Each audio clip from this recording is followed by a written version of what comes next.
Listo. Vale, pues vamos a empezar entonces. Buenas tardes a todos y a todas. Esta tarde tenemos con nosotros a Koldo Hernández Lozano, presentando su conferencia Nadando en glifosato.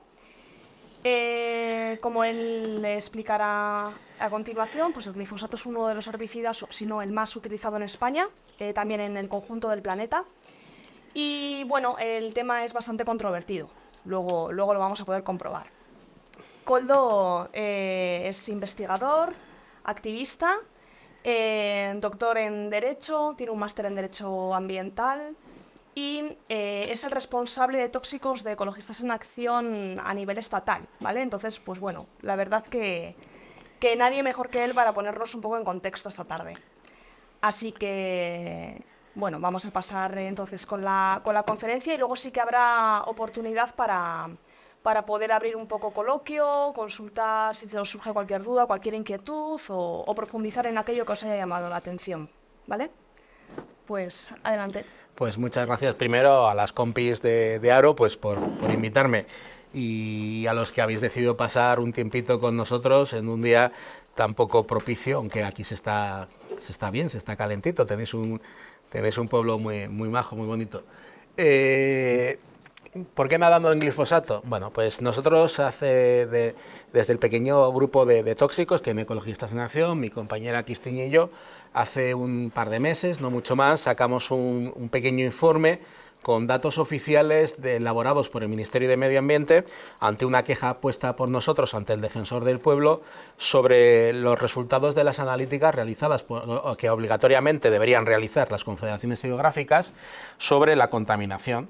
De aquello que es susceptible de contaminar las aguas subterráneas y las aguas superficiales. Las analíticas en España, como en el resto de Europa, lamentablemente se centran en una serie de sustancias que se llaman sustancias prioritarias. Estas sustancias prioritarias se establecen a nivel de la Unión Europea y básicamente son, en lo que se refiere a pesticidas, se refiere a pesticidas prohibidos hace décadas. En España básicamente lo único que se controla es DDT, lindano, tóxicos y pesticidas que se utilizaron hace décadas de elevada toxicidad y de elevada preocupación y que supuestamente no tiene ningún sentido analizarlos porque si no se utilizan, ¿por qué tienen que aparecer? Aún así siguen apareciendo. Pero lo que es más chocante es que aquello que se está utilizando, como es el tema del glifosato, prácticamente no se analiza. No se analiza en aguas se analiza muy poquito en aguas superficiales, se analiza prácticamente nada en aguas subterráneas y se analiza nada en agua potable, en agua de consumo humano. Esto es el motivo de este informe y con los resultados que nos han dado todas las confederaciones hidrográficas, pues sale un panorama de que aproximadamente en uno de cada tres sitios en los que se ha medido glifosato en España, aproximadamente en el 34%, se ha encontrado glifosato por encima del límite legal. En aguas subterráneas el mismo ministerio dice que sus datos no son concluyentes porque se analiza tan poco que no se puede determinar absolutamente nada. El glifosato, bueno, me imagino que conoceréis, el glifosato es un herbicida, es el pesticida que la industria que se dedica a la fabricación de este tipo de sustancias químicas, sin ningún tipo de ambaje, le llama el rey de los pesticidas. ¿Y por qué le llama el rey de los pesticidas? Porque es el rey de las ventas. El glifosato, tranquilamente, posiblemente es una de las 10 sustancias químicas de mayor venta a nivel mundial. Entonces constituye un éxito total. Y en España este éxito se refiere a una serie de números muy claros. Los datos de venta de plaguicidas en España son entre malos, malísimos y absurdamente malos. En resumen, pero bueno, aún así hay una serie de datos que obligatoriamente todos los años tiene que hacer el Ministerio de Agricultura y tiene que elevar a lo que es la Comisión Europea y se publican siempre con 2 años de retraso. Esos datos, hay un histórico muy pobre de pocos años, desde 2011 hasta 2021, porque el 2022 saldrá el año que viene. Esos datos dicen que en España aproximadamente en 2011 se comercializaron unos 7 millones de kilos. En 2020 se comercializaron 13 millones y medio de kilos.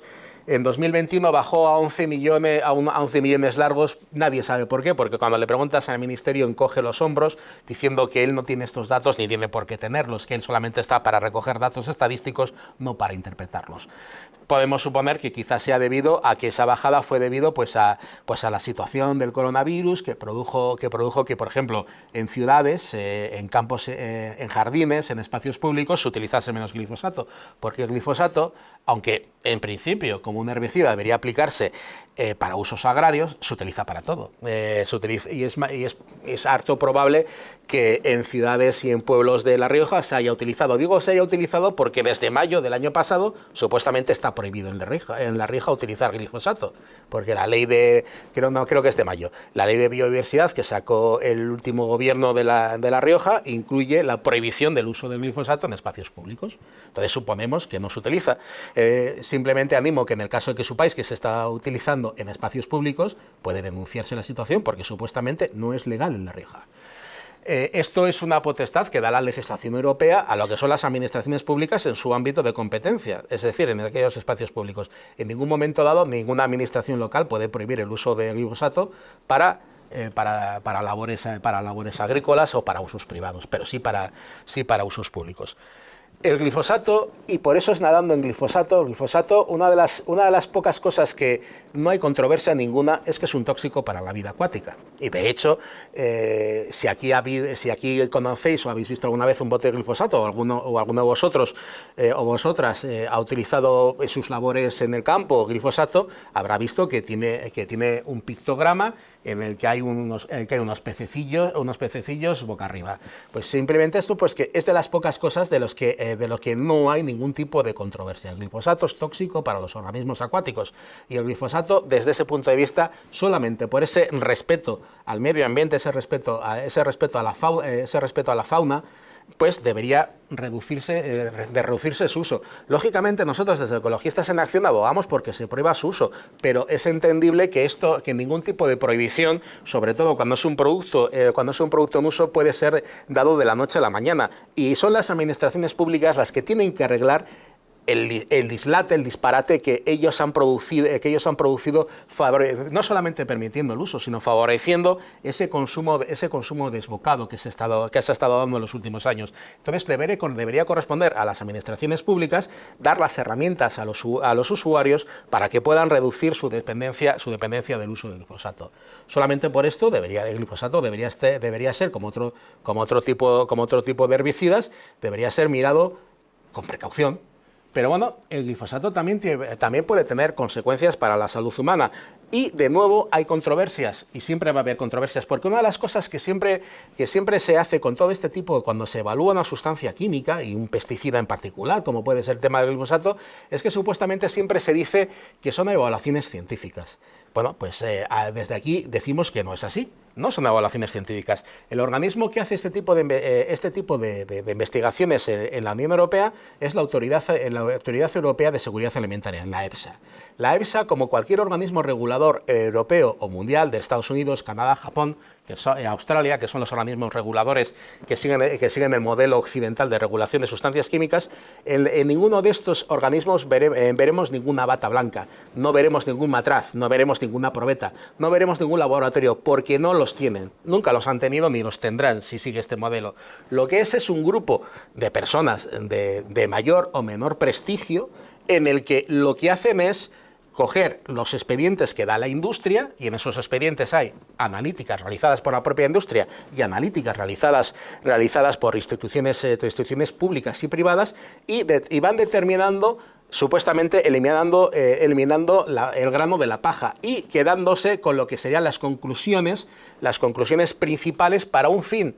El fin de autorizar o no autorizar la sustancia. En ningún momento dado pretenden investigar. Es lo que se llama en filosofía ciencia regulatoria. No es verdad, no es una ciencia al uso ni aquello que nosotros podemos pensar que es ciencia. Pues con este panorama, países como Francia e Italia han declarado desde hace años que enfermedad profesional para todos los agricultores y agricultoras que sufren Parkinson que hayan utilizado herbicidas. Porque una de las cosas que más evidencia científica hay en la actualidad es que los herbicidas, el uso de herbicidas prolongados, provoca cáncer. O es causa posible de cáncer. En España ni esto pasa, ni ningún tipo de previsión de que pase. Pero ¿por qué el agricultor francés es susceptible de que por el uso de glifosato pueda tener Parkinson y pueda ser acompañado acompañado y protegido por la Seguridad Social, y el agricultor o la agricultora española puede tener Parkinson, pero no es debido al glifosato, a diferencia de lo que ocurre en Francia, y no es protegido por la Seguridad Social. Esto es una cosa que también nos debería hacer reflexionar. También nos debería hacer reflexionar no solamente el consumo, que ha pasado de 7 millones a 13 millones, aunque ahora parece que sea 11 millones y medio. Ya veremos lo que queda en 2020, lo que queda para el 2024 cuando sacan los datos correspondientes a 2022. Es este uso que quizás, si aquí ha habido un agricultor, pues habrá visto que en los últimos años, poco a poco, esas cantidades de glifosato que está utilizando siempre son un poquito cada vez mayores. ¿Por qué? Porque al final todo este tipo de productos, no solamente el glifosato, todo este tipo de productos, hasta como los medicamentos, eufemísticamente a los plaguicidas se le llama productos fitosanitarios, aunque es un plaguicida. Pues a los productos fitosanitarios, como los medicamentos, muchas veces el uso provoca que nuestro cuerpo humano se habitúe a ellos y necesitemos una mayor concentración para tener un mismo resultado. También pasa con el tema de los herbicidas. También se está observando cada vez más, sobre todo en Estados Unidos, pero también ya hay problemas de resistencia, de maleza resistente al glifosato en España y en Europa. Entonces, estas hierbas resistentes al glifosato, lo que obligan, sobre todo donde hay graves problemas que en Estados Unidos, es arrancarlas a mano. Entonces, o arrancarlas a mano o a unir mayores concentraciones de glifosato, o unir el glifosato a otros herbicidas para que tengan la misma eficacia.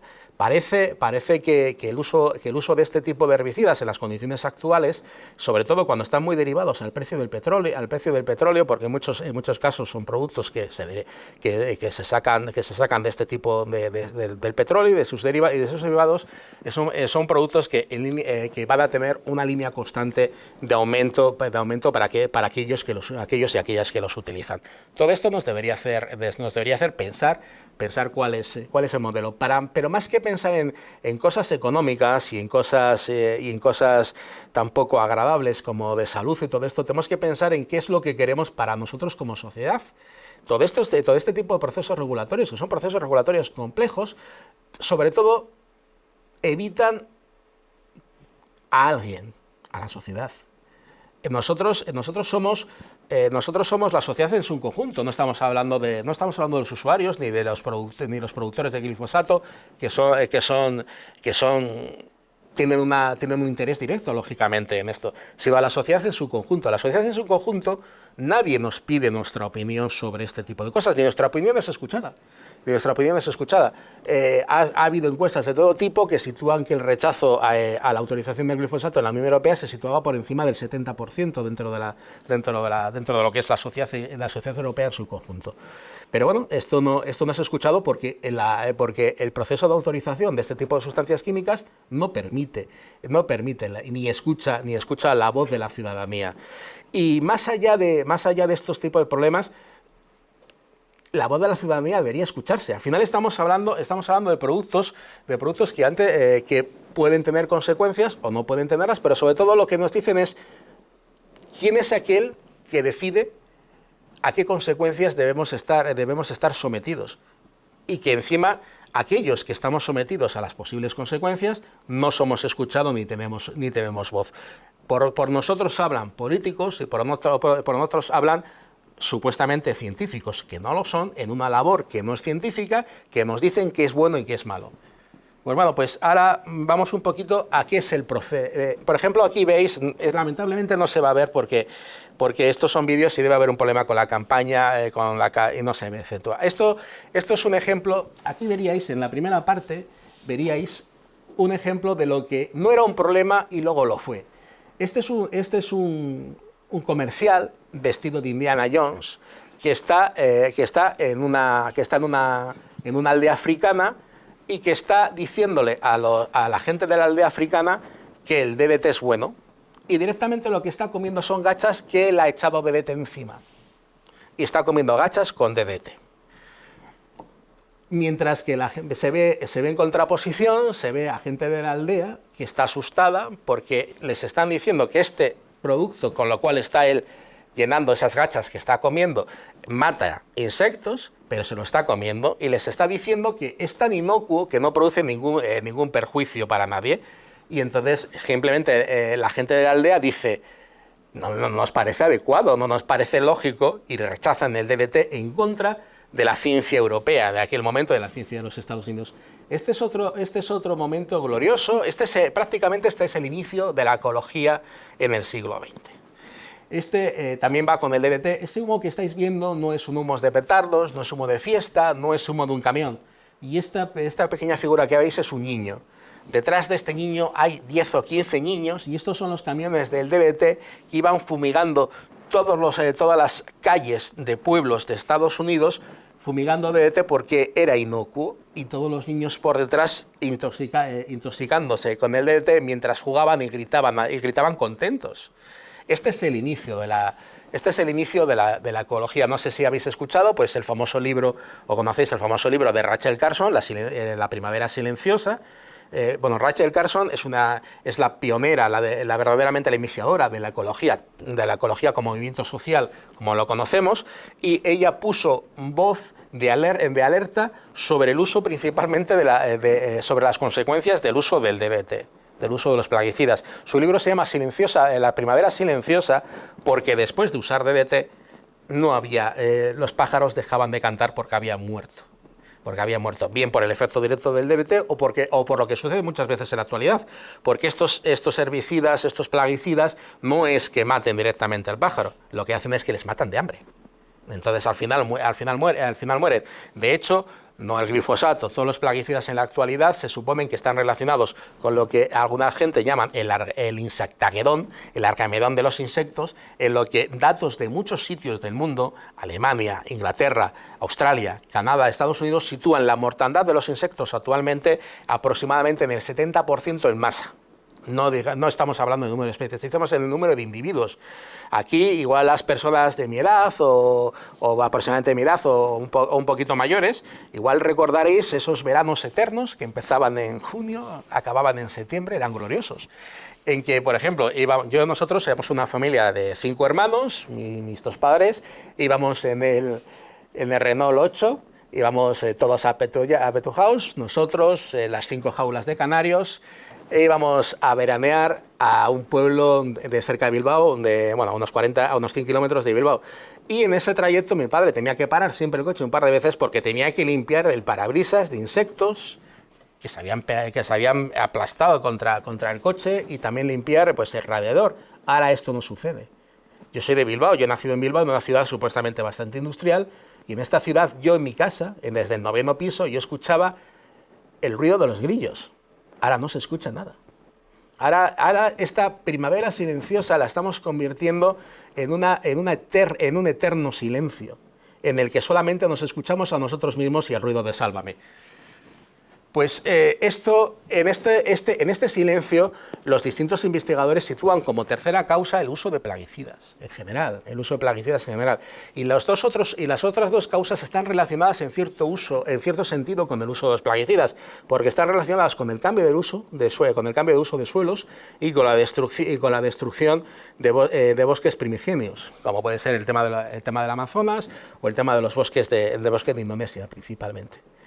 Estas son las 3 causas, que encima es muy curioso porque estas mismas 3 causas son las 3 causas que los investigadores relacionan como principales razones de las zoonosis, como la del coronavirus, que recientemente todos sufrimos en distinto grado. Entonces, al final estamos situándonos en algo que a nivel social debería preocuparnos. O sea, ya no me pongo en la utopía de la prohibición, no, me pongo simplemente en la utopía del diálogo. Podemos hablar entre todos e intentar llegar a consenso entre todos y todas y dejar que estos organismos europeos nos permitan hablar, nos permitan dialogar y nos permitan ser escuchados. Porque el proceso de autorización del glifosato, lejos de ser aquello que en los medios de comunicación habréis estado escuchando constantemente, que es un proceso científico y que solamente la ciencia determina y esa base científica, pues lejos de ellos, yo lo más parecido que he visto nunca a una autorización de glifosato es Eurovisión, porque consiste en Eurovisión. El glifosato es la Eurovisión europea. El glifosato, cualquier aprobación de un plaguicida. Tiene, en Eurovisión hay una primera selección nacional, en este caso. La primera selección nacional se hace cuando un producto fitosanitario quiere su autorización, un plaguicida quiere su autorización, el fabricante va a la Unión Europea y dice, quiero la autorización de un producto fitosanitario, del que sea. Y la Unión Europea le dice, vale, tienes que hacerme un dossier y ese dossier va a ser primero evaluado por dos países, un país ponente y un país coponente. Te dejo elegir qué país lo va a evaluar. Y, por ejemplo, el glifosato siempre lo ha evaluado Alemania, hasta que hubo el escándalo anterior en el que directamente el informe del organismo regulador alemán tenía prácticamente más del 40%, era un copia y pega directamente como de un mal estudiante. No, es más, cualquier tipo de programa, por muy cutre que fuese de buscar plagio, lo encontraba tutiplén. Directamente habían hecho un copia y pega. Bueno, hay una segunda parte. Cuando hay una renovación de una sustancia química, la industria no elige el país que hace la primera revisión del dossier.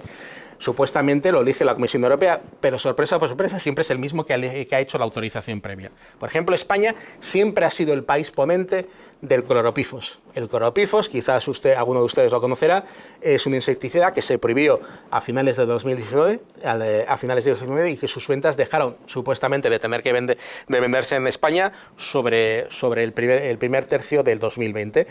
Es un insecticida, era el más vendido, se utilizaba en España en todas partes, sobre todo en tema de cítricos, y siempre ha estado relacionado, con problemas en el neurodesarrollo infantil y en el desarrollo fetal. Es más, los mayores estudios en Estados Unidos, que lo sigue permitiendo su uso, que lo relacionan con pérdidas en puntos del coeficiente medio de inteligencia superiores a 4 puntos. A 4 o 5 puntos. Es más, hay uno de los mayores investigadores en disruptores endocrinos. Un disruptor endocrino es una sustancia química que mimetiza el efecto de una hormona. Muchos plaguicidas son disruptores endocrinos. El glifosato se sospecha que es un disruptor endocrino y que funcionan a bajísimas dosis. Este investigador tiene un libro muy bueno, está traducido al castellano y el título es revelador. En inglés creo que es Más tontos, más gordos, más pobres.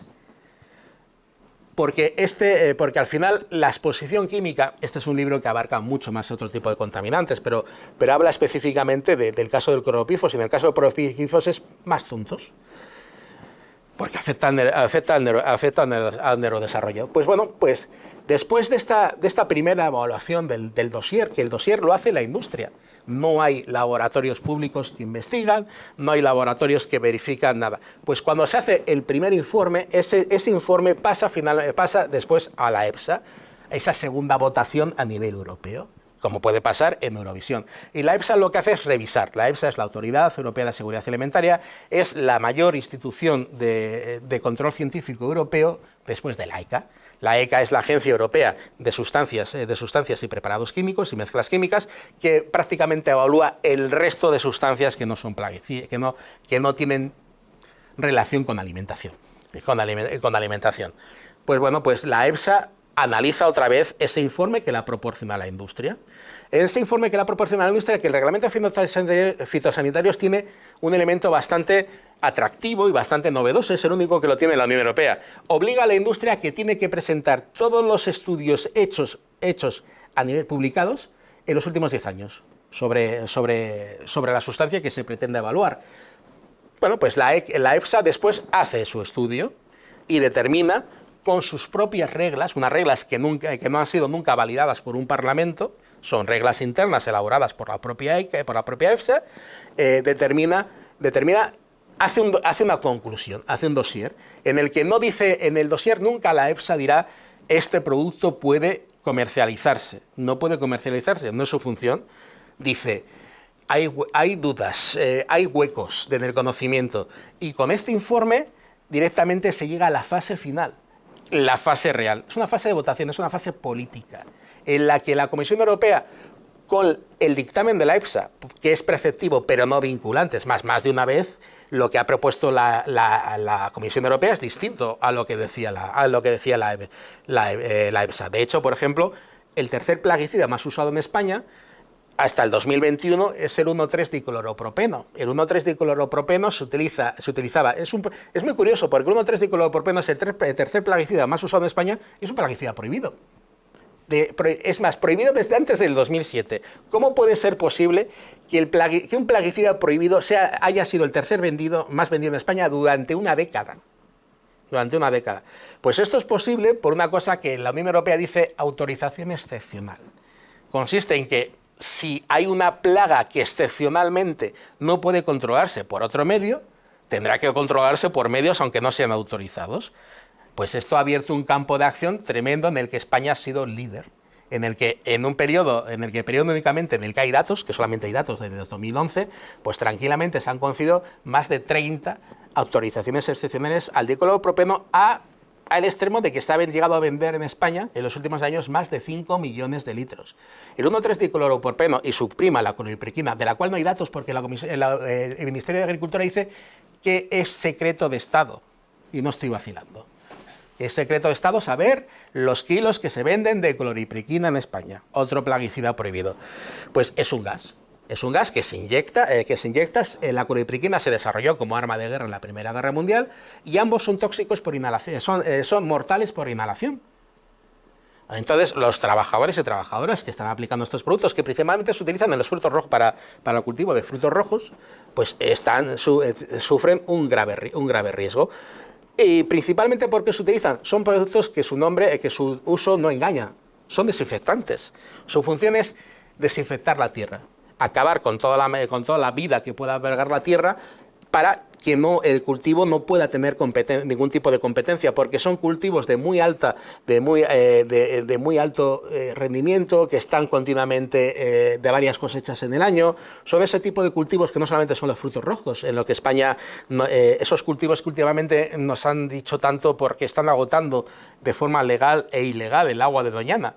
También esos cultivos también se producen a base de ese uso necesario para lograr ese tipo de producción, ese uso necesario de este tipo de productos.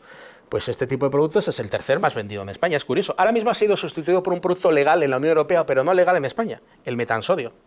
Y no es legal en España porque España lo prohibió hace unos pocos años. Y lo prohibió hace unos pocos años porque el Ministerio decidió que su apuesta era el 1,3-dicloropropeno. Y lo prohibió porque es que había producido muertes en Francia. Había producido en Francia para consumidores. Este es el producto que ahora mismo, desde el año 2021, se está utilizando en sustitución del 1,3-dicloropropeno. También es asfixiante, también es mortal por inhalación, pero está permitido en la Unión Europea como una sustancia activa sujeta a... No sé, ¿cómo se dice? Sujeta a... No me acuerdo cuál es el nombre, pero como sujeta a revisión.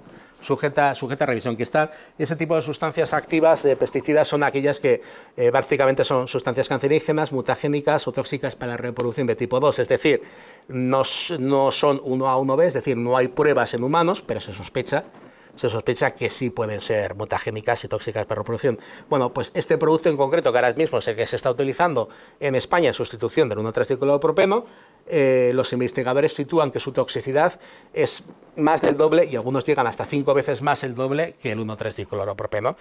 De nuevo, deberíamos tener voz en este tema. Deberíamos tener voz. Y es más, aquellos usuarias deberían estar bien informados de aquello que están utilizando, porque al final este tipo de tóxicos, lógicamente, a quien puede llegar a afectar en mayor grado son aquellos que se encuentran más expuestos y a sus familias. Bueno, pues después de estas dos revisiones científicas, pues llega lo que es la votación, y es la votación real de Eurovisión. La propuesta de la Comisión Europea tiene que alcanzar en una votación, en un comité, se llama el Comité de Piensos Vegetales, Animales, un nombre larguísimo, tiene que alcanzar el 55% de los votos de los Estados miembros, un voto por Estado miembro, que represente al menos el 65% de la población europea. La anterior renovación del producto del glifosato, en la que se empezó antes del 2015 y terminó en 2017, la Unión Europea empezó diciendo, para que veáis cómo se negocia todo y cómo luego nos lo venden como ciencia, lo que realmente es política y mercado. Bueno, pues la Unión Europea empezó diciendo que su propuesta de renovación era de 15 años. Una sustancia activa la primera vez se puede utilizar por un máximo de 10 años. En las renovaciones el máximo es de 15. Bueno, pues como no se llegaba a ese consenso, a esa mayoría, la Unión Europea, la Comisión Europea renunciaba a la votación y entonces alargaba otra reunión para hacer otra propuesta. 15 años, 10 años, no. 7 años, no. 5 años, no. 6 meses, no. Entonces al final se llegó a lo que es la Liga de Fútbol Español. Se llegó al comité de apelación, porque en estas cosas hay un comité de apelación, en el que con la misma regla de votos es la última instancia. Con esta misma regla de votos consiste, si se consigue lo que ha dicho la Comisión Europea, ningún problema, el reglamento sale a efecto. Si se vota en contra, la propuesta de la Unión Europea queda totalmente descartada y el producto en concreto no puede aprobarse, y si no sale la mayoría, la Comisión Europea puede hacerle lo que le da la gana. Y es lo que ha pasado en esta renovación de hace un mes, o menos de un mes. Bueno, pues en el 2015, que termina el 2017, de 15 años se pasó a 6 meses, y en el comité de apelación la Unión Europea, la Comisión Europea llevó una propuesta de 5 años. Y se consiguió la mayoría porque Alemania cambió el voto. No estoy bromeando, no estoy vacilando. Cuando se le preguntó a Alemania qué había pasado, dijo que su representante se había confundido al votar. Para que luego esto nos situemos en lo que es ciencia pura y dura. Bueno, pues en la última renovación, había tal marrón que con el tema del glifosato y cuando se vuelva a hacer, volverá a haber tal marrón que nadie quería quedarse con el problema de la renovación. Nadie quería quedarse con el problema de la renovación. Entonces, por primera vez y única vez, no ha habido un país ponente, no ha habido 2, ha habido 4, porque nadie quería quedarse con el marronazo.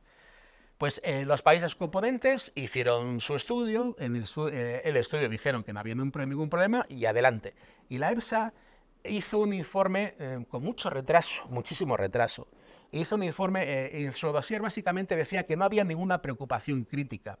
Entendido por preocupación crítica, ninguna preocupación que abarcase a todos los usos previstos por la industria. Eso quiere decir, he leído en lectura inversa, que podía haber preocupaciones para algún uso, pero como no la había para todos los usos, no había preocupación crítica, con lo cual todo podía ir adelante. La propuesta de la Unión Europea, de la Comisión Europea, fue una propuesta de renovación de 10 años. Y como la Comisión Europea iba tardísimo, el glifosato se tenía que haber aprobado el año pasado, en diciembre del año pasado. Entonces, como iba tardísimo, cosa que también es habitual, se alargó un año más. Y en vez de empezar los deberes pronto, pues se han esperado hasta el último momento. Entonces, creo que el día 15 de diciembre acababa el plazo. Y si acababa el plazo sin una renovación o una prohibición, o la que fuera, el producto tenía que dejar de utilizarse porque ya no estaba autorizado, no había una renovación, pero todos los productores podían pedir daños y perjuicios a la Comisión Europea, inclusive por cese de lucro. Entonces, la Comisión Europea propone 10 años, el máximo, porque dice que como no hay ninguna preocupación crítica, pero a la vez dice que no hay ninguna preocupación crítica en su reglamento, que es el que finalmente se aprueba, está lleno de... Dado que no hay ninguna preocupación crítica, pero hay una preocupación, por ejemplo, con aguas subterráneas, permito que los Estados miembros tomen medidas de restricción voluntarias si quieren. Dado que no hay una preocupación crítica, pero hay una preocupación con respecto a pequeños mamíferos, permito que los Estados miembros tomen medidas de restricción. Ese fue la propuesta de la Comisión Europea, que no sacó la mayoría necesaria, no sacó ese 55-65, y no por la ayuda ni por la presión del Ministerio de Agricultura español, que en todo momento se ha posicionado a favor completamente del uso del glifosato. Es más, los 3 ministerios que tienen competencias en este tema, aunque el Ministerio de Agricultura gana por mayoría absoluta, que son Sanidad, Medio Ambiente y Agricultura, 2 de ellos, Sanidad y Agricultura, se posicionan a favor, y Medio Ambiente tímidamente en contra, porque Medio Ambiente sabe que hay un gravísimo problema de contaminación en las aguas españolas. Y el día que se pongamos a mirarnos con seriedad en aguas subterráneas y quizá en agua potable, también vamos a tener un problema. Porque aquello que no se mide, no existe. Entonces, como sabían que había un grave problema, pues tímidamente se opuso. Pues bueno, como no tuvo esa mayoría, en vez de seguir negociando, porque había tiempo para seguir negociando, igual una reducción, que era lo que proponía Francia, porque Francia se abstuvo y Alemania se abstuvo, fue directamente al comité de apelación. Y en el comité de apelación no hubo modificación de voto. De hecho, solamente lo único que hubo fue peor para la Comisión Europea. Italia, que apoyaba la aprobación del glifosato, se abstuvo. Pero no se consiguió esa mayoría necesaria para rechazar el glifosato, ni la mayoría necesaria para aprobar a la Comisión Europea. Entonces se dejó en manos de la Comisión Europea, que unilateralmente ha decidido aprobar el glifosato durante 10 años. En un reglamento, que es lo que os he dicho yo. Si quieres, vamos a ver un par de historias del reglamento para que veáis ese grado creo que lo tengo aquí. Ese grado de preocupación o de absurda forma de preocuparse. Bueno, aquí tengo ese reglamento, si os interesa, es el reglamento 2660 del 2023, de 28 de noviembre. Está de 28 de noviembre de este mismo año. Está muy reciente, muy reciente. Por ejemplo, dice...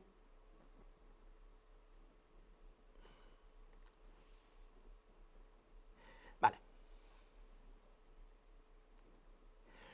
Conviene en particular establecer límites máximos para determinadas impurezas relevantes desde el punto de vista toxicológico, que pueden estar en el material fabricado, a fin de garantizar que la sustancia no tenga efectos nocivos para la salud humana. Conviene. Una de ellas.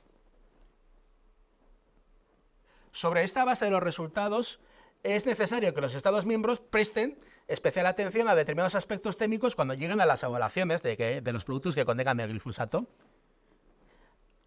A fin de garantizar que los productos fitosanitarios que contengan glifosato no contengan efectos nocivos para la salud humana o animal, ni efectos inaceptables para el medio ambiente, debe exigirse, no es que se exija, debe exigirse a los Estados miembros que presten especial atención.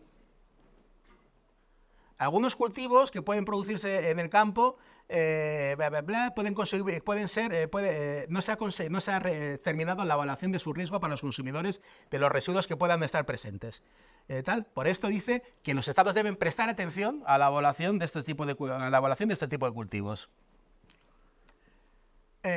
No se detectó ningún problema relativo al riesgo de lixiviación directa, o sea, de lo que corre por escorrentía, que puede filtrarse al suelo y también ir a las aguas superficiales y subterráneas del glifosato. Sin embargo, durante la revisión por pares se observó que las aguas subterráneas pueden verse expuestas.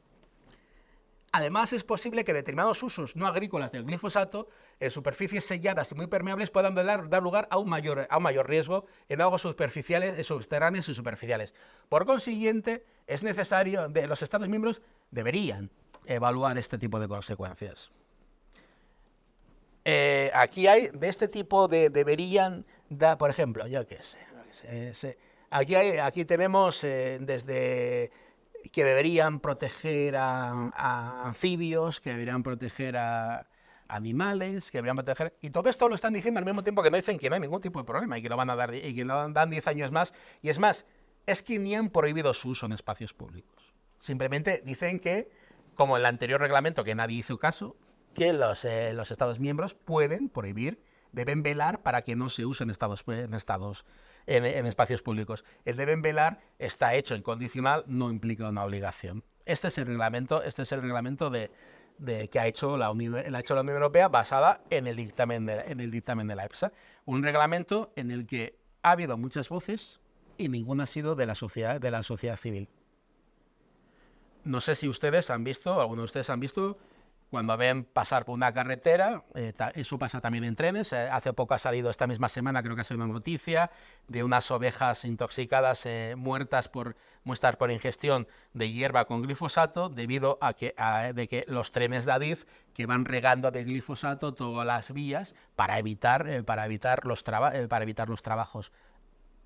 Y que Adif ha reconocido en otras ocasiones que sí ha sido ese exceso de glifosato lo que ha producido las muertes. Entonces, ¿en qué estamos? ¿Que el glifosato es tóxico o que no lo es? ¿O que es a veces y otras veces no?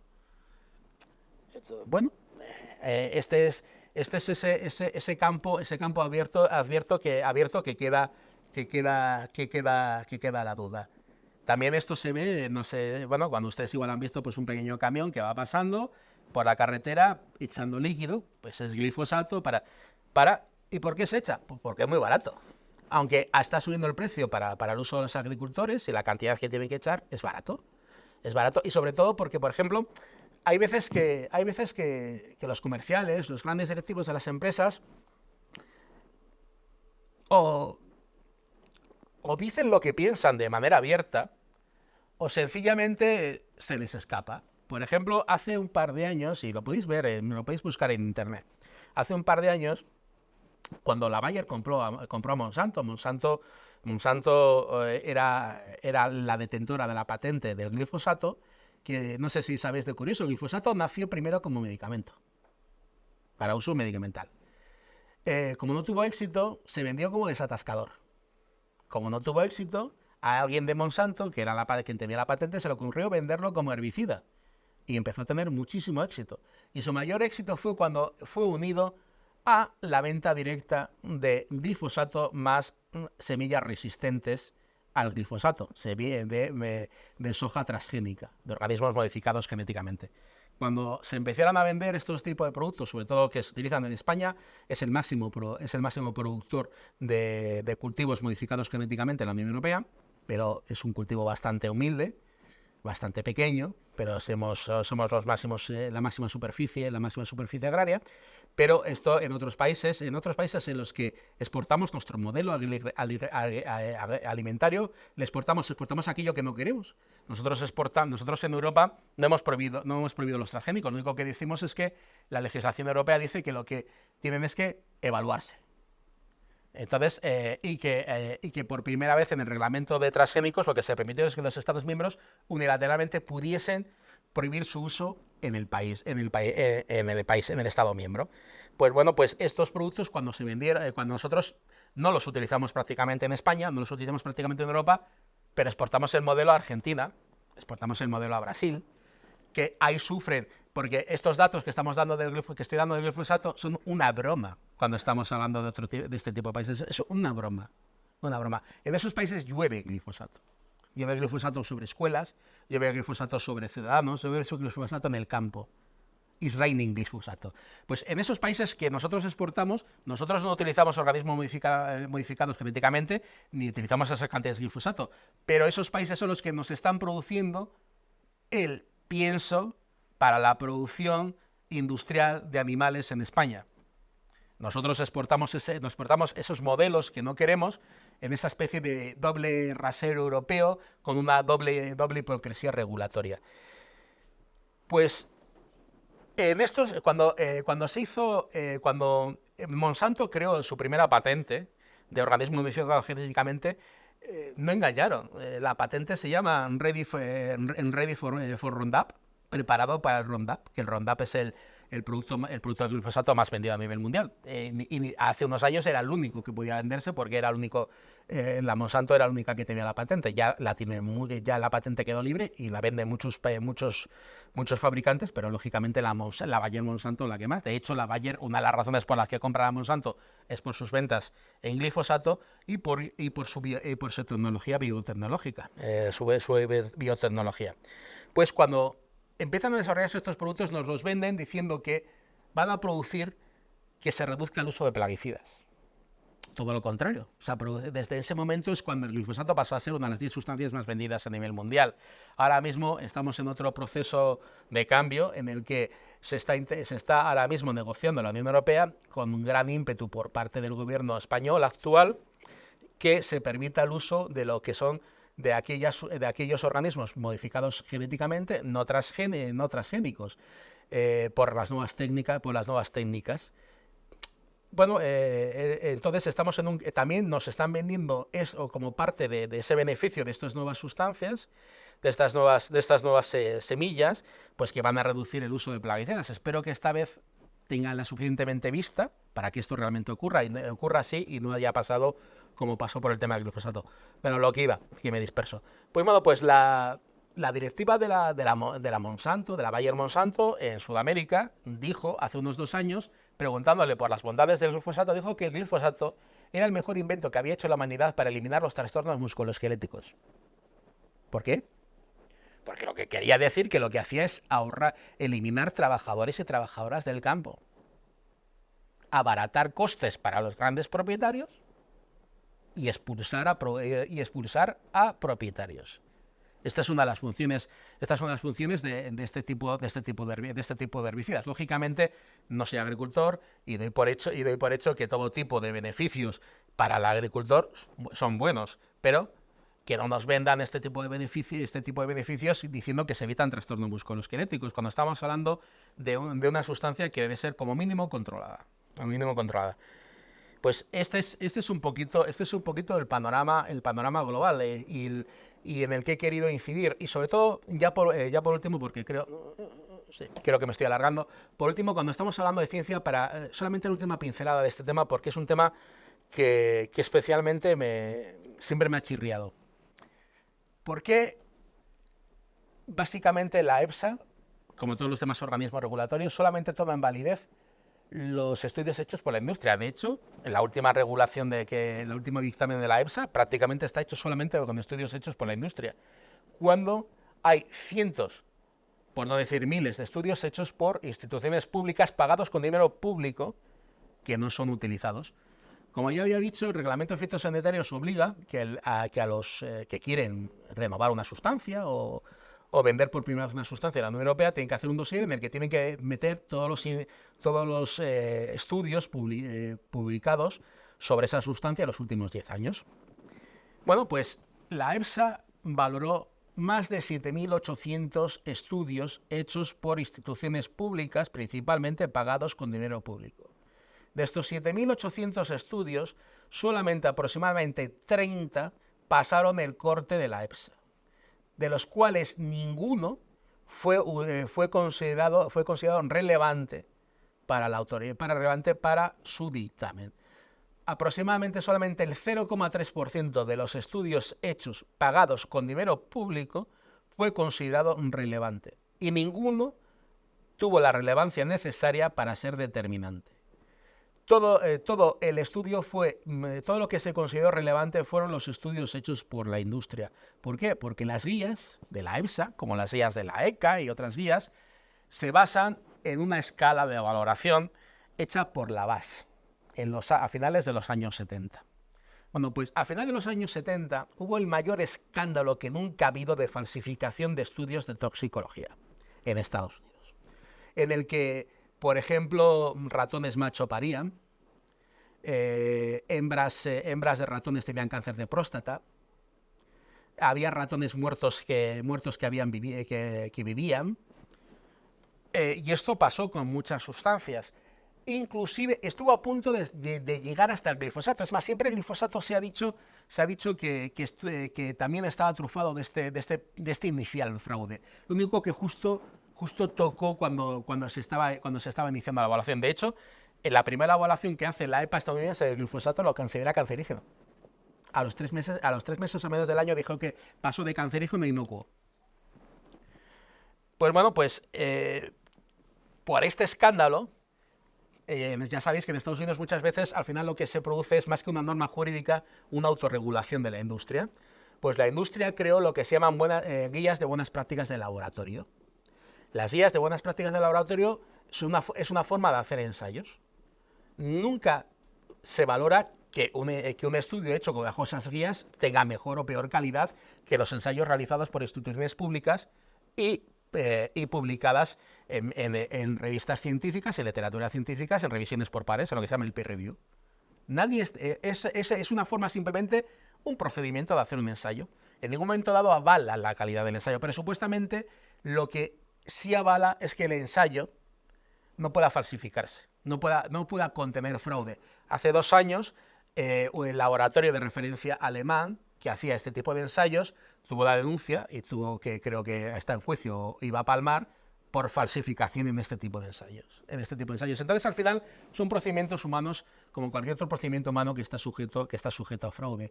Pero en la regulación de la Unión Europea, como en otros países, lo que dice es que los ensayos hechos con las buenas guías de prácticas de laboratorio parten de la presunción de fiabilidad, mientras todos aquellos estudios que no están hechos bajo este estándar parten de la base de que no son fiables. Ninguna institución pública, ningún instituto público puede permitirse ni el tiempo ni el dinero de hacer estudios bajo las buenas prácticas de laboratorio. Implican un elevado número de personal, un elevado número de medios que habitualmente ningún de este tipo de laboratorios tiene. Y esta es la premisa bajo la cual se hacen las evaluaciones en la Unión Europea y la cual siempre sale en medios de comunicación y partes involucradas, como podemos ser nosotros, en los que mientras que yo estoy aquí diciendo esto no es ciencia o es ciencia regulatoria bajo un marco legal en el que se vota, en el que finalmente se vota, pero cuya finalidad es la aprobación de sustancias químicas. Pues este es un marco legal en que se produce esa especie rarísima y casi irónica, en que el dinero público sí sirve para financiar la investigación y el desarrollo de la ciencia y tecnología, pero no sirve para evaluar aquello a lo que nos vemos expuestos. A esto se une que aquí podemos tener esta charla en la que os he podido agotar más o menos, en la que quizá opináis de forma diferente a nosotras, pero que ni mi voz va a ser escuchada, ni tu voz va a ser escuchada. Eso sí, nosotros estaremos expuestos a este tipo de productos que pueden o no tener consecuencias, pero que sobre todo lo que nos están hablando es de un marco mundial de exposición en la que nosotros somos los expuestos sin tener ningún tipo de opinión, ni la mera información. Porque del mismo forma que aunque nadie entienda un cosmético viendo sus ingredientes, aunque nadie entiende todos los aditivos que vienen en una lata de lentejas, todo el mundo lo puede ver, nadie sabe ni está regulado que nos aparezcan aquellos productos que puedan estar susceptibles de restos de plaguicidas, que puedan estar susceptibles en aquellos alimentos que compremos, como elementos simplemente de información para aquellos y aquellas que quieran estar informados. Y se produce la gran ironía de que, por ejemplo, si el alimento es vendido en una malla, sí aparecen. No sé si habéis visto las mallas de naranjas, que aparecen en las mallas de naranjas, aparece una pequeña etiqueta en la que siempre aparecen 2 o 3 ceras y aparecen siempre 2 o 3 fungicidas.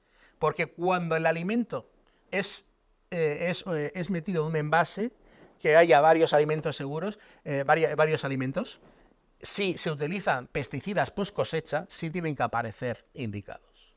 Esa información parece que sí es útil al consumidor, pero aquella otra que no sean de alimentos metidos en una malla y que se hayan utilizado ningún tipo de plaguicida post cosecha, pues parece que sencillamente nos hurtan la información porque en la ignorancia se vive feliz. Y yo por mí he terminado.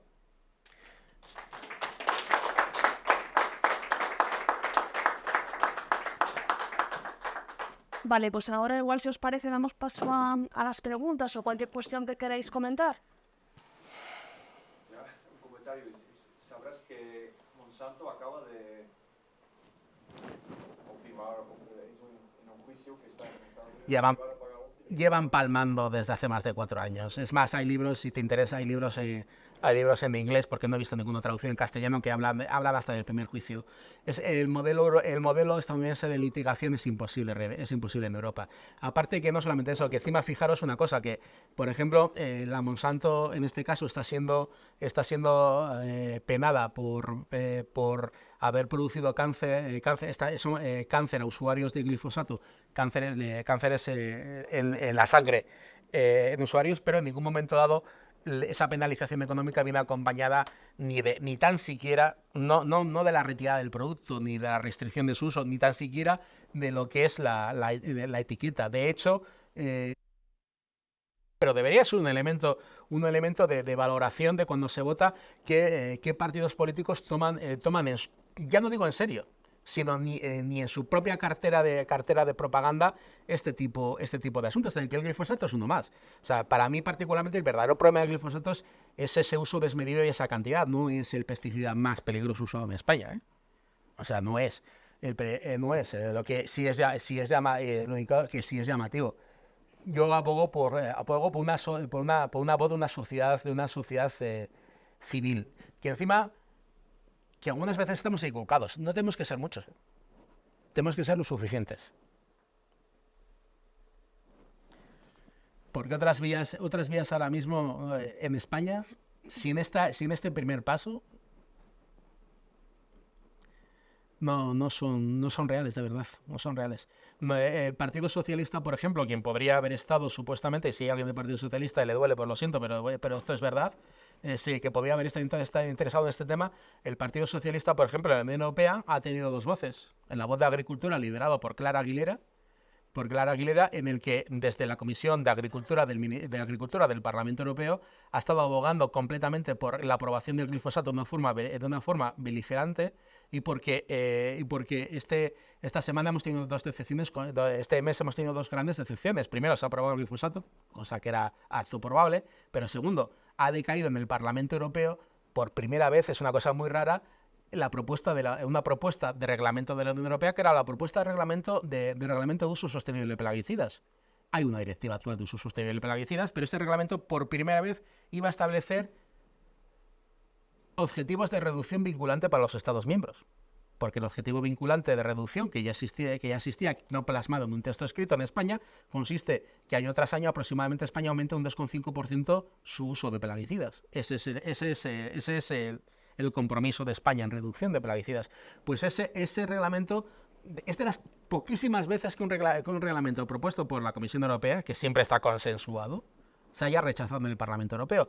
Pues mientras que el Partido Popular ya sabíamos cuál era su posición, el Partido Socialista nos chocó muchísimo porque, por ejemplo, en la Comisión de Agricultura, Clara Aguilera, la líder del Partido Socialista, abogaba directamente, no que por esto saliese, sino porque esto fuese totalmente destruido. Mientras que, por otra parte, César Luema estaba diciendo que el reglamento tenía que salir, pero votó que no. Esto es la voluntad de los partidos mayoritarios. Entonces, por eso digo que muchas veces voces pequeñas, pero potentes, no solamente, pero una voz más global de lo que son los grupos ecologistas. Los grupos ecologistas al final tenemos un sesgo claro, puro y duro, y un sesgo que nos dan los demás. Entonces, en ese sesgo que nos dan los demás, sería muy interesante que asociaciones de amas de casa, asociaciones de padres y madres de familia, hagáis pequeñas labores dentro de lo que podéis hacer, que por ejemplo, que sería que en los comedores escolares se introdujese obligatoriamente, por ejemplo, alimentación ecológica. Estaríais ayudando también a esos cientos y miles de agricultores y agricultoras españolas que han apostado por otro modelo. Y sería una voz de presión. Y que esa voz de presión se uniese al activismo político, porque nosotros somos activistas políticos también. Nosotros no, yo no me autoengaño ni quiero engañar a nadie. Nosotros somos activistas en este tema. O sea, yo no quiero engañar como me están diciendo que esto es ciencia. No lo es. Pues yo no me engaño ni quiero engañar. Esto es política. Pero que esas voces más acreditadas, asociaciones de padres, asociaciones de mujeres. Por ejemplo, en Estados Unidos hay una asociación de amas de casa que es potentísima, Mother Jones. Y solamente desde las agrupaciones de amas de casa de barrios y de pueblos de Estados Unidos se están haciendo grandes avances. Porque al final esa voz es una voz que es más escuchada por los políticos. Sí abogo por este tipo de cosas. Y luego, lógicamente, por presionar a las administraciones públicas en lo que podamos hacerlo. O sea, estamos continuamente... De hecho, por ejemplo, este año ya llevaremos más de 120 actuaciones administrativas contra el Ministerio de Agricultura, con escasísimo éxito. Pero ahí estamos. La única alternativa que hay es la agricultura ecológica, la cobertura agrícola. Claro. ¿Cómo podríamos llegar al agricultor? No lo sé, Disculpa, no sé si tú eres agricultor o... Mira, el agricultor al final es como cualquier otra persona humana. El agricultor utiliza los medios que le han dicho que los tienen que utilizar y que ha utilizado siempre. Hay que reeducarle, pero ¿cómo Claro, podríamos hacer? pues reeducarle solamente se reeduca con dinero, con políticas y con dinero público. Pero en eso Pero bueno, pero vamos a ver, pero tú crees, ahí vamos a tardar. pero vamos a ver, tú crees que no hay dinero metido en la otra base. Mira, en octubre, a finales de octubre, hubo el Congreso Anual de la Comisión Europea sobre disruptores endocrinos. En ese congreso se dijo, solamente lo que eran los efectos para la salud de los disruptores endocrinos anualmente en la Unión Europea, de los cuales muchos plaguicidas, inclusive el glifosato, se piensa que son disruptores endocrinos, estaba valorado anualmente entre 40.000 y 200.000 millones de euros. que pagamos todos a tocateja todos los años. Todos los años. Entonces, sí hay dinero. O sea, te dicen que claro que hay dinero, lo que veis es voluntad. O sea, por ejemplo, podemos poner casos tan sangrantes como el del cloropifos. El cloropifos se prohíbe en el 2019. Se prohíbe en el 2019 y se prohíbe su primo, que es el metilcloropifos. Pero se prohíbe con la misma información científica que años antes decían que no había problemas. O sea, base hay para actuar científica y no científica. Base científica de científica. Lo que no es voluntad política, ¿por qué? Porque tampoco esos intereses esos intereses pasivos y entendibles de muchos agricultores y agricultoras y intereses activos de otros agricultores y de la industria son más fuertes, son voces más potentes. O sea, Monsanto y, por ejemplo, Monsanto ¿cómo se llama la agrupación? Una de las mayores agrupaciones agrarias españolas, que se dice que es sindicato, llevan 1 año y pico estando todos los días en la Comisión Europea. ¿Tú sabes el dinero que vale eso? ¿Tú sabes el dinero que vale eso? O sea, ellos pueden hacerlo porque tienen ese dinero. O sea, nosotros, yo he tenido 3 reuniones este año por internet y después de pedirlas mucho tiempo. Y luego nos llaman lobby, y lo somos. Pero yo me quiero llamar el lobby bueno, pero soy tan lobby que no llego ni a lobito. Entonces, aquí lo que tiene que haber es dinero público. Primero tiene que haber una política y dinero público. Por ejemplo, te doy el ejemplo de Dinamarca. Dinamarca, ya sé que no es una potencia agraria ni mucho menos, pero Dinamarca, con la actual legislación, que es el Real Decreto de Transposición de la Directiva del 2009 de uso sostenible de plaguicidas, se propuso reducir un 50% su uso de plaguicidas. Y lo consiguió en 2 años. ¿Sabes cómo lo consiguió? Poniendo impuesto. No prohibió el uso de plaguicidas. Dice, quien utilice plaguicidas en función de su riesgo, paga más. Se acabó el tema. ¿Ha muerto la agricultura, la pobre, la poca, la nula, la pequeña, la mediana, la tímida agricultura danesa? No. Pero es que esto te lo traslado a cualquier otro ámbito. Es un problema estructural.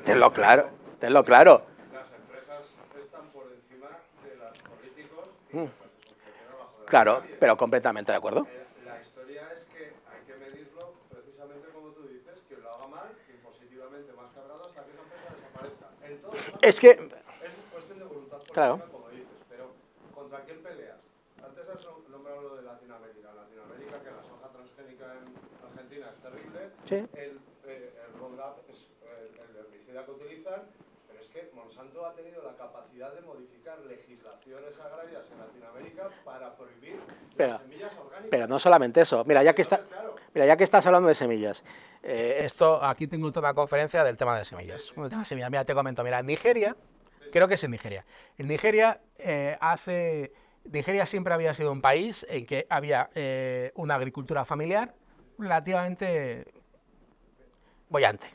O sea, no había problemas de carestía, no había problemas de hambrunas, no había falta de alimentación y era una agricultura basada en la transmisión sin pago entre familiares, entre amigos o con pagos, bueno, pagos informales. Bueno, pues hace menos de 10 años, Nigeria prohibió la venta de este tipo de semillas y es más, poniendo multas de cárcel, creo que eran de más de 200.000 años y de 9 años de cárcel.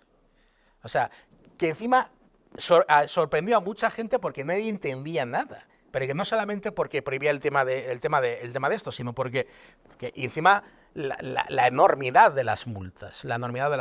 ¿Y cuál es la única respuesta a que pudo pasar esto? Pues la respuesta es que posiblemente esto fue debido a acuerdos de rescate del Banco Mundial Internacional, de etc. Si te interesa este tema, te recomiendo un libro que acaba de sacar ahora mismo Pepe Esquinas. Mateo, Pepe Esquinas es una maravilla. Pues Pepe, el libro creo que se llama Cerca del colapso, aquí lo tenéis, es un libro maravilloso, rumbo al ecoicidio, aquí lo tenéis, rumbo al ecoicidio, es un libro maravilloso, cortito y deja las cosas clarinete. Vamos a ver, aquí el mercado, aquí por ejemplo, yo qué sé, si vamos a yo qué sé, aquí al tema.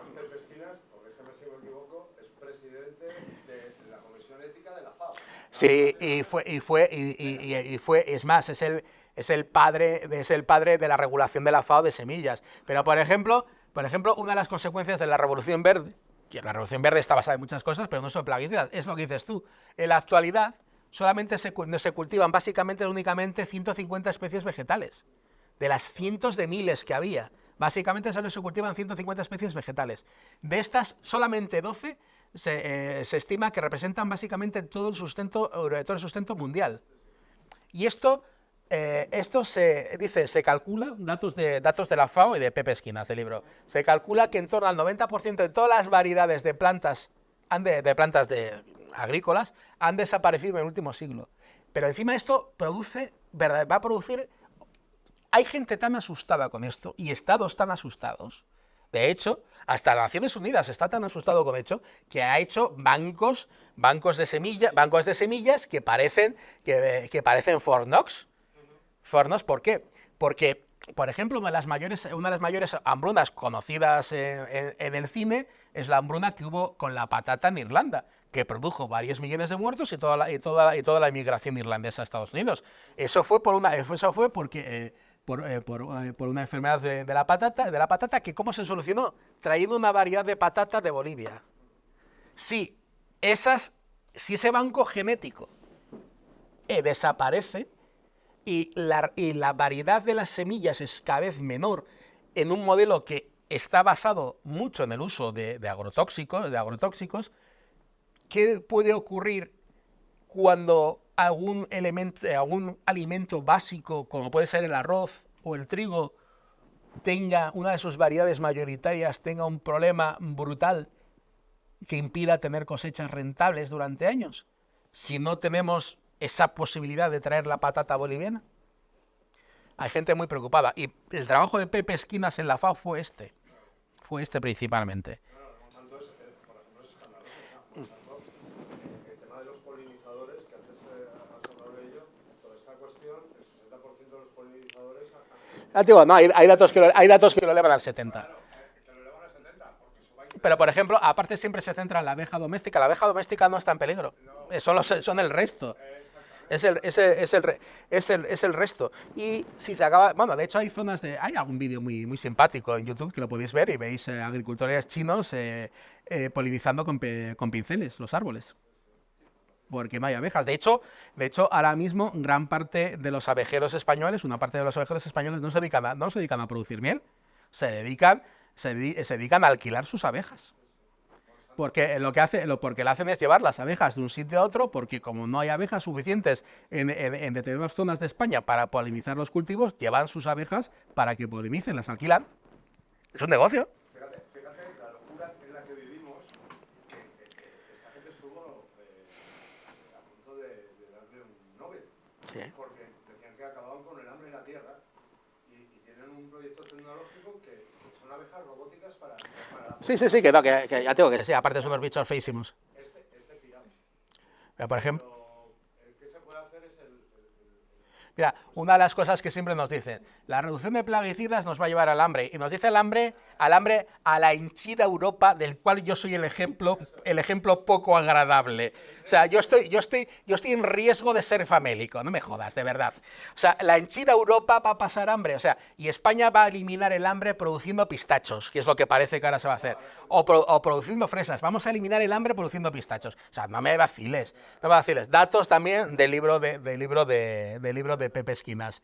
830 millones de personas pasan hambre anualmente. 35.000 personas mueren por hambre diariamente.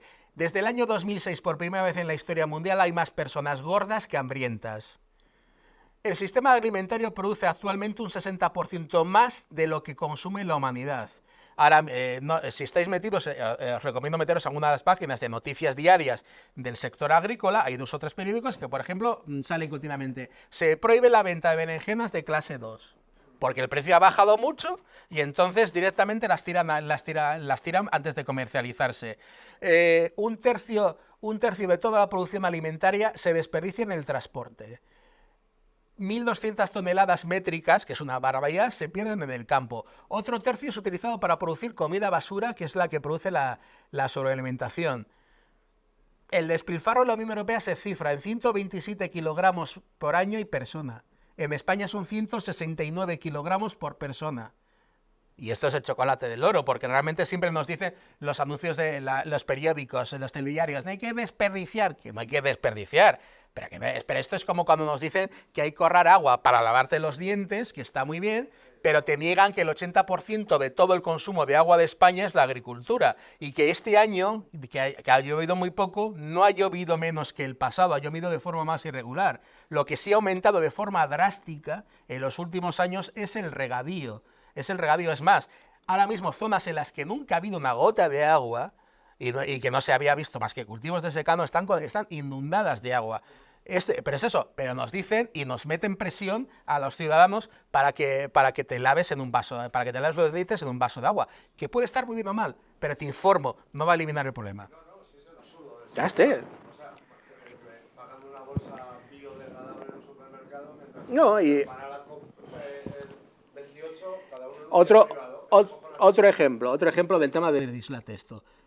Hace 2 o 3 años, creo que fue en el 2015, la ECA da un informe, bueno, no, fue la EFSA nuevamente, da un informe sobre el bisfenol A. El bisfenol A se utiliza principalmente en envases, sobre todo en envases plásticos, porque el bisfenol A es un polimerizante. También se utiliza en pinturas. O sea, es algo que polimeriza muy rápidamente. El bisfenol A se creó primero como un medicamento, con un estrógeno para mujeres, pero que no tuvo gran éxito porque no era muy potente. De hecho, fue sustituido rápidamente por una molécula muy similar, el diestrol-bestrol, que en Europa se vendió muy poco, pero en Estados Unidos es de las pocas veces que una sustancia química está relacionada totalmente con un problema. El primo potente del bisfenol A, unos años después de estar prohibido en Estados Unidos como medicamento, empezó a verse que se veía mucho cáncer en matrices de mujeres. Un cáncer muy raro. Y la única relación que tenían esas mujeres es que no ellas, sus madres habían tomado el medicamento cuando estaban embarazadas, porque era un medicamento que se daba para evitar abortos.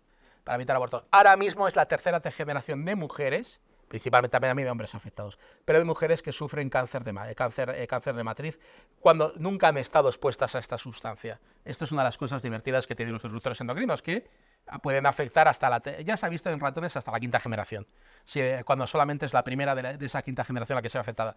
Bueno, pues el bisfenol A, en el 2015 quiero recordar que la EFSA subió el límite bastante, no me acuerdo qué cantidad.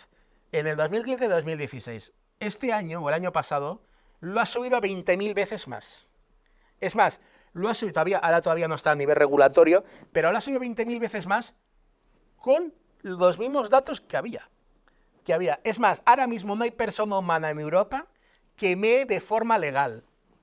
Todas las personas en Europa mean más bisfenol que de lo que la EFSA dice que va a estar permitido.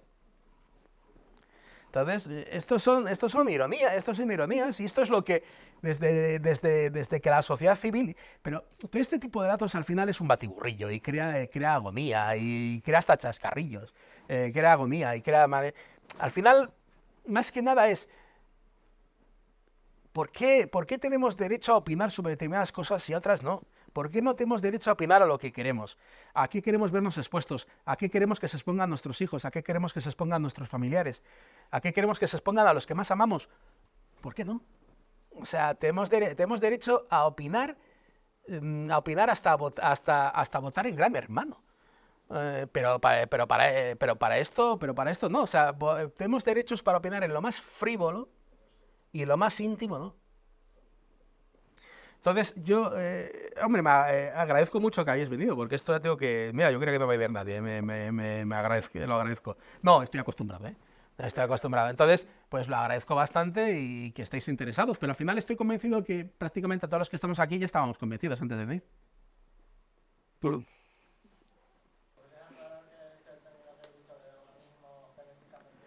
Sí, vamos a ver.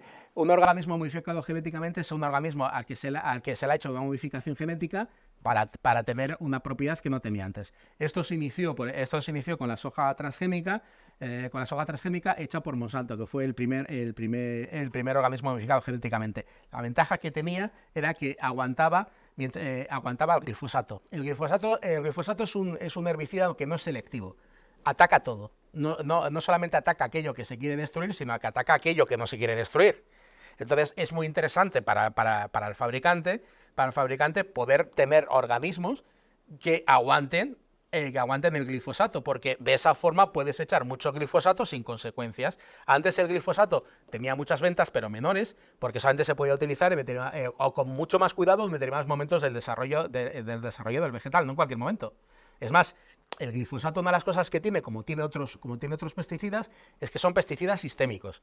Se absorben por las raíces y están en todos los tejidos del vegetal. Hay muchos pesticidas, no todos, pero hay muchos pesticidas que no los eliminas limpiándolos con agua en el fregadero, ni limpiándolos con lejía. Están en todos los tejidos del vegetal, están en las raíces, están en el interior. El glifosato es uno de ellos. Estos son los organismos. Aproximadamente hay muchos organismos modificados genéticamente desde entonces, y el 80% de todos estos organismos modificados genéticamente son únicamente haces que aguantan un pesticida. Se venden en un conjunto. Habitualmente encima es la misma empresa quien vende la semilla transgénica y el pesticida que la aguanta.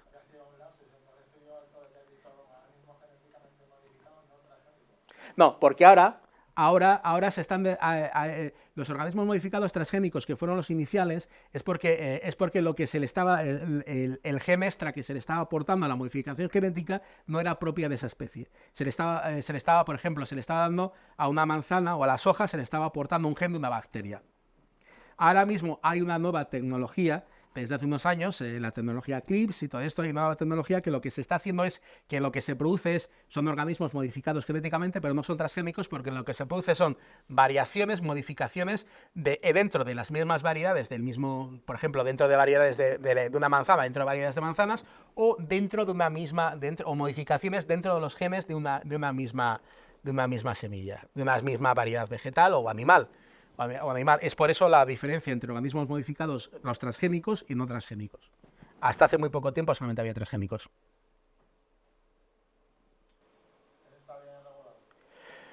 Los transgénicos están regulados en la Unión Europea. Están permitidos. En Estados Unidos están permitidos totalmente. En la mayor parte del mundo están permitidos, y están permitidos sin ningún tipo de cortapisa, porque ellos lo hacen bajo lo que llaman principio de equivalencia. Su principio de equivalencia es que si una manzana transgénica y una manzana no transgénica son idénticas, son muy parecidas, son iguales, con lo cual no hay ningún problema y todas son iguales. ¿Vale? En Europa la modelo de regulación no fue exactamente igual. El modelo de regulación no impide que se puedan utilizar organismos modificados genéticamente, sino dice que tienen que estar autorizados. Tiene que haber un proceso de autorización en el que tiene que haber una investigación, tiene que haber un dossier, tiene que haber tiene que haber unos informes, muy parecido a lo que se contaba con el glifosato. Lo único que como hubo tanta controversia en su inicio, la Comisión Europea finalmente hizo un dictamen en el que en ese dictamen, ante la controversia que había, permitía que los Estados miembros de la Unión Europea pudiesen prohibir el uso de los organismos modificados genéticamente, los autorizados en Europa, los pudiesen prohibir en el Estado. Por ejemplo, España no ha optado por esa vía, ha permitido, de hecho, no es una producción grande. Pero España ha permitido el uso de hecho es el mayor productor de transgénicos en Europa. Entonces, hace unos pocos años, cuando salieron las nuevas técnicas de organismos modificados genéticamente no transgénicos, hubo un debate para ver si cabían dentro del reglamento actual o no cabían dentro del reglamento actual. La Comisión Europea determinó que sí cabían dentro del reglamento actual, o sea que estaban sujetos a autorización. La industria se opuso y lo llevó a juicio, y el Tribunal de Justicia de la Unión Europea determinó que más allá de la palabra transgénica, el reglamento lo que hacía era regular organismos modificados genéticamente, y que una modificación a nivel de variedad o a nivel de una especie era una modificación genética. En la actualidad, los organismos no transgénicos están sujetos a autorización. Eso se quiere evitar. Se quiere evitar por parte de la industria totalmente bajo la alarma de la pérdida de competitividad de la Unión Europea, que nos van a invadir Asia, y bajo simplemente la llamada de que vamos a pasar hambre si no tenemos este tipo de organismos. Entonces ahora mismo se está negociando en la Unión Europea para evitar la sentencia. Se está negociando un nuevo reglamento un nuevo reglamento que afecte únicamente a estas nuevas tecnologías. Este reglamento, en el que España es uno de los aladides, lo que está intentando es que se apruebe y que no haya ningún tipo de cortapisa ni prácticamente ningún tipo de regulación para este tipo de sustancias. Es más, esto puede suponer, se quiere permitir hasta en la agricultura ecológica. Y más allá del debate de si estos pueden producir daños a la salud humana, si hay estudios o no estudios, que es un debate en el que no quiero entrar porque no creo que es bueno y aparte no lo domino. Pero más allá de ahí, lo que habla de estos tipos de transgénicos es de nuevo a lo que ha dicho aquí el compañero. ¿A quién va a tener la propiedad de la vida? Estos, por ejemplo, no sé, me imagino que igual sabéis, pero la mayoría de estos transgénicos, los actuales, los que están actualmente en el mercado, bien son lo que se llaman sustancias suicidas, o sea, no pueden reproducirse una vez después de su uso, las semillas que dan son estériles. Es el Tratado de Aspectos de Derechos de la Propiedad Intelectual relacionados con el comercio. En este tratado se exige por ley que las semillas para ser comercializadas deben ser estables y uniformes. O sea, lo que se quiere es el mismo tipo de alimento. ¿Por qué? Porque la maquinaria agrícola de las grandes explotaciones es una maquinaria que está diseñada para un tipo de volumen de pieza. Las piezas por debajo y por arriba de ese volumen no interesan. Esto, claro, esto afecta al agricultor, afecta al consumidor. O sea, sé que soy un boomer de categoría, o sea, doy todo el estado, salvo que ya no logro estiarme. O sea, pues esa imagen que tengo de buen boomer, yo me acuerdo, no sé si os acordáis, éramos cinco hermanos que comíamos como limas, proporciones bíblicas. Por ejemplo, todos los sábados, porque en aquel momento no se abrían los domingos las tiendas, pues siempre comprábamos 20 litros de leche y 12 barras de pan. Que habitualmente se acababan antes, pero se compraba fruta de huello. Tú ibas a la frutería y te encontrabas variedades de frutas que ahora mismo no las hay en ningún sitio. Y no estamos hablando de frutas exóticas, porque aquí no ha habido frutas exóticas hace muy poco tiempo. Aunque parezca mentira, los caquis, una de las frutas más infectas para mi gusto que ha parido la naturaleza, no existía. O sea, no existía. Ni ese cultivo desmesurado de mangos que ahora mismo tenemos, o aguacates que no son de aquí, pero había decenas de variedades de manzanas en el mercado, había varias variedades de naranjas, había esas naranjas que nosotros le llamamos las naranjas con hijos. Tú las abrías y había dentro otra pequeña naranja enorme. Ahora no hay ninguna, han desaparecido, o principalmente se venden para el mercado alemán. Las naranjas sanguíneas solamente se venden principalmente para el mercado alemán. O sea, ese tipo de variedad ha desaparecido al mismo tiempo que cada vez más tenemos la idea de que hay cada vez más variedad. ¿Por qué? Porque hemos logrado hemos logrado cambiar la variedad de los alimentos por la perpetua ubicuidad.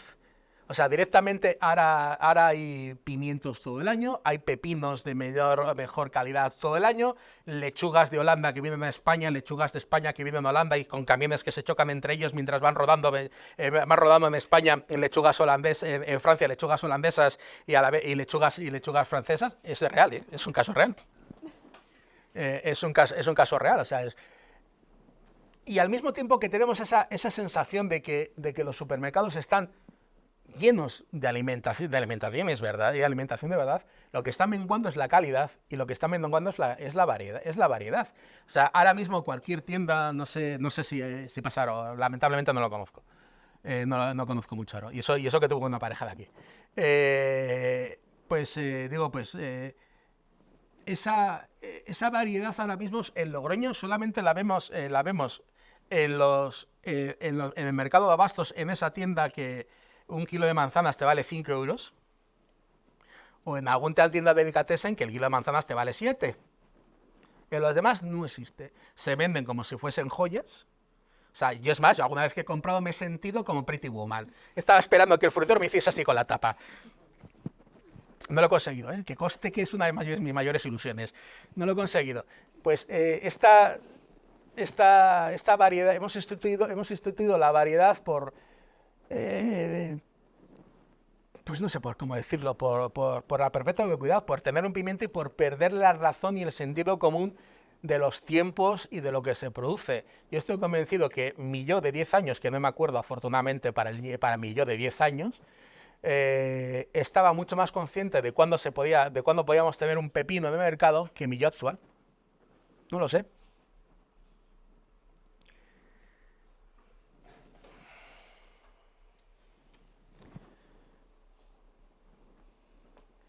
Pues si no hay más, todos a tomar una cervecita. Muy bien, pues bueno, damos por concluido entonces. Muchas gracias, Koldo. A vosotros. Gracias a vosotros también por venir.